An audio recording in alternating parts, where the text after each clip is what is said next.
new to the book community and have no idea what people are talking about half the time, well, I'm here to help. My name is Stephanie and my credentials are that I've been an avid reader basically my entire life, and I have a fancy looking bookshelf right behind me. So what I want to do today is go over a very common vocabulary word that you'll likely hear in the book community but might not know what it actually means.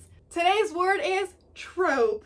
If you watched my content at all, then you'll know that I use the word trope basically all of the time. Most of my content is me poking fun or satirically acting out a book trope. But what exactly does the word trope mean? Well, it's just another way of saying the stereotypical characterization of something. So it could be a scenario, it could be a genre, it could be a character, etc., etc. So essentially, it's the stereotypes that you might find in a book, or the stereotypes that you might find in a character, or the stereotypes that you might find in a genre, or the stereotypes that you might find in a scenario, etc., etc., etc. You'll hear this a lot if you follow people who give book recommendations, because a very easy way of telling people what a book is about is just by telling them what tropes are in the book. And the more you read, the more you'll start realizing which book tropes you enjoy and which ones you don't really enjoy, which of course makes it easy to decide if you would like to read a book or not. A book trope can be something that's very general, so it encompasses a lot of things, or it could be super specific as well. Like, think of it like a general stereotype versus a micro stereotype, right? I think it's easier if I just give you some examples. So let's go over some very popular book tropes. One book trope that you might be super familiar with is the chosen one trope. As the name suggests, the main character is chosen for whatever reason. They're chosen because they have magic that nobody else has. They're chosen to lead a revolution and free people from whatever governing system there are. They're chosen because they might be the only ones who can defeat a Dark Lord. Yes, if you've read Harry Potter, then you have read a chosen one trope. Harry is chosen. Voldemort is the evil being that is threatening the magic world at the moment, and Harry is the only one who can stop him, and thus he is chosen. Please ignore how battered, loved, and bruised my poor Harry Potter book is. There are a lot of examples of chosen ones, but essentially just think whenever it is up to a character to save a people, can you hear the sirens? Because that's really annoying if you can.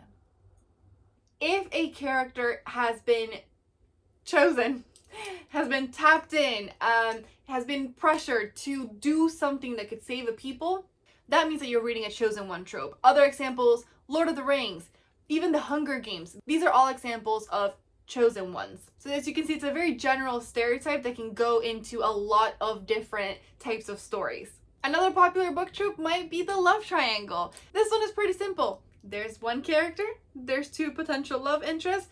Which one will that character choose? A very popular example of this is Twilight, of course. Bella has to choose between Edward or Jacob. That is a love triangle. Funny enough, another not exactly popular but used trope that is in the Twilight series is the pregnancy trope. And usually this is a character that gets pregnant as a way to move the plot along or to tidy up something about the plot.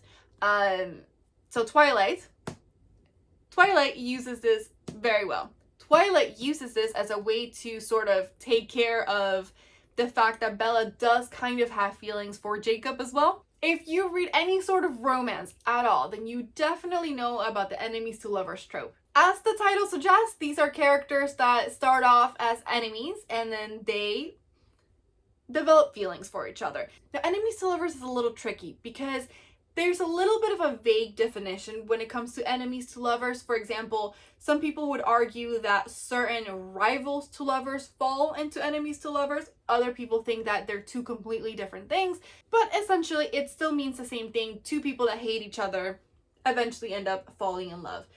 I would argue that enemies to lovers is a little bit more intense than rivals to lovers. Rivals to lovers, you'll probably see it a lot in anything that has to do with competitions or academics. You'll see rivals to lovers a lot in that. They hate each other because they're competitors, but they're not actively trying to kill each other. And some people believe that true enemies to lovers means that two characters are trying to each other and then through that, they fall in love.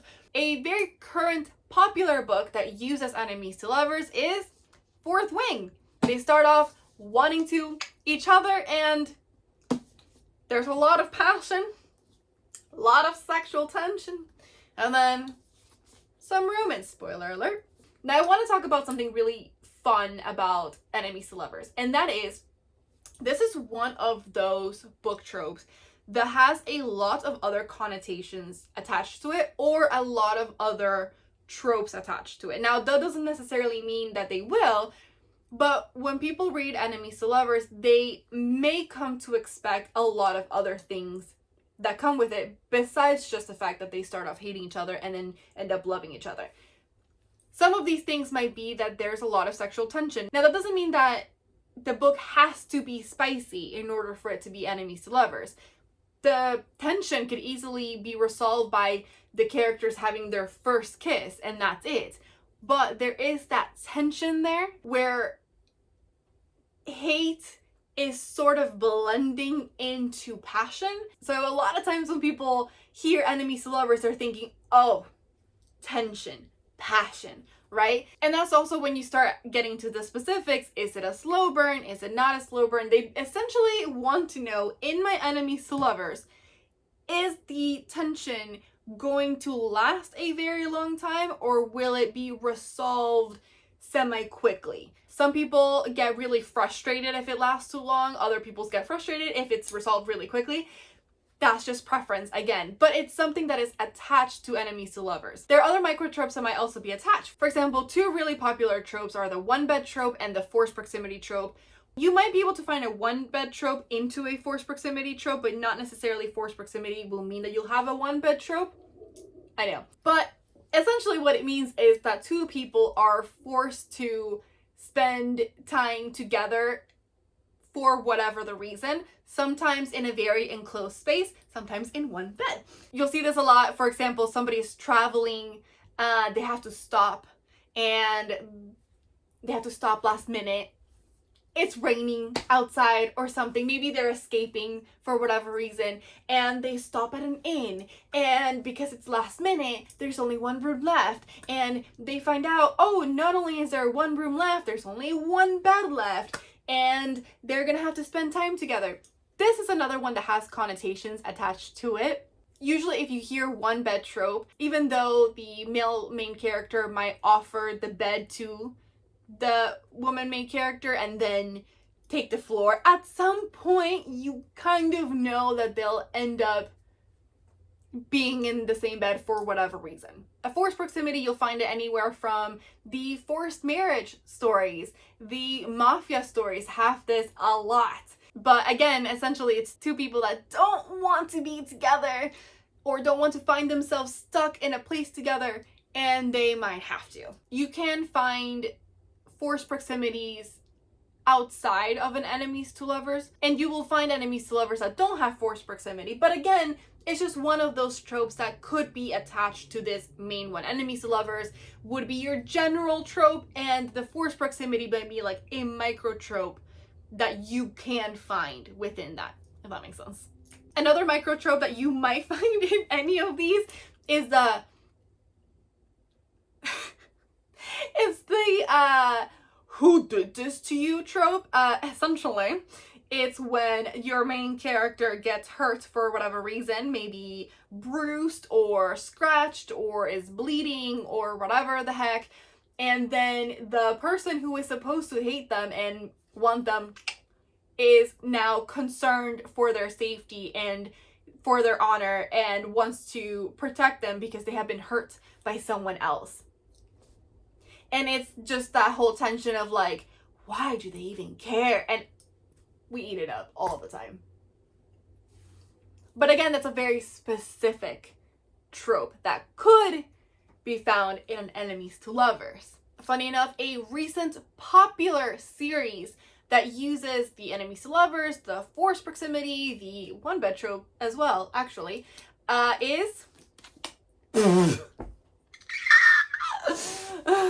A Court of Thorns and Roses by Sarah J. Maas. You will find it throughout her series. She will use a lot of these tropes. So if you read that, then you've definitely read this trope. Funny enough, those two series that I just mentioned, Fourth Wing and A Court of Thorns and Roses, both use another really micro trope that is popular lately, which is the shadow daddy trope.